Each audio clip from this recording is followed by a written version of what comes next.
చాలా మంది చనిపోయినటువంటి రైతులు ఆఫీసుల చుట్టూ తిరిగి తిరిగి ఇబ్బంది పడతా ఉన్నారు. ఈ ప్రీమియం ప్రభుత్వం కట్టలేదా? రైతు బీమా నిలిపివేసిందా? ఎందుకు ఈ పథకాన్ని మీరు పట్టించుకోవడం లేదు? ఇది మా బీఆర్ఎస్ ప్రభుత్వానికి పేరు వస్తుందని మీరు ఆపుతున్నారా? తక్షణమే దీన్ని రివ్యూ చేసి చనిపోయిన రైతులకు రైతు బీమా నిధులు విడుదల చేయాలని చెప్పి కూడా నేను ప్రభుత్వాన్ని డిమాండ్ చేస్తూ ఉన్నా. ఇంకోటి, కేసీఆర్ గారు ఉండగా అనేక విత్తనాలు సబ్సిడీతో ఇచ్చేవాళ్ళు. మేము గతంలో కందులు కానీ, పెసర్లు కానీ, వరి కానీ, పల్లి కానీ ఇలా అనేక పంటలను విత్తనాలు సబ్సిడీ మీద ఇచ్చేవాళ్ళం. ఇప్పుడు మళ్ళీ వానకాలం వస్తూ ఉంది. వానకాలానికి సంబంధించి పచ్చి రొట్టె విత్తనాలు సబ్సిడీ మీద అందుబాటులో పెట్టండి. అదేవిధంగా వానకాలం వేసే పంటలకు కూడా సబ్సిడీ మీద విత్తనాలు ఇవ్వాలని చెప్పి నేను ప్రభుత్వాన్ని డిమాండ్ చేస్తున్నా. ముఖ్యంగా ఈ వడగళ్ల వాన వల్ల నష్టపోయిన రైతులకు ఉచితంగా విత్తనాలు కూడా అందించాలని చెప్పి నేను ప్రభుత్వాన్ని డిమాండ్ చేస్తున్నా.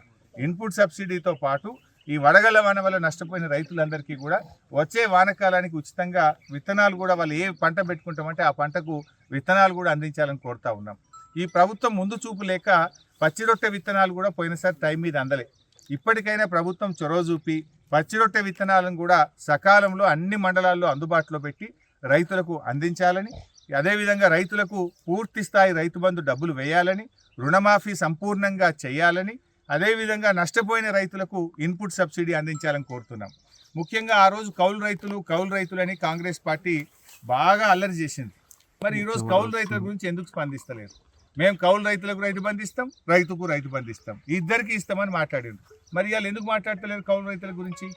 ఇవాళ నేను ఈ గ్రామంలో ఇప్పుడు తిరుగుతూ ఉంటే రాజగోపాల్పేటలో చాలామంది మేము కౌలుకు పట్టుకున్నాము, మాకు రైతు బంధు పైసలు రైతుకే పడ్డాయి, ఇప్పుడు పంట నష్టం కూడా మళ్ళీ రైతుకే వేస్తే మా పరిస్థితి ఏంది అని వాళ్ళు కన్నీళ్లు పెట్టుకుంటున్న పరిస్థితి ఉంది.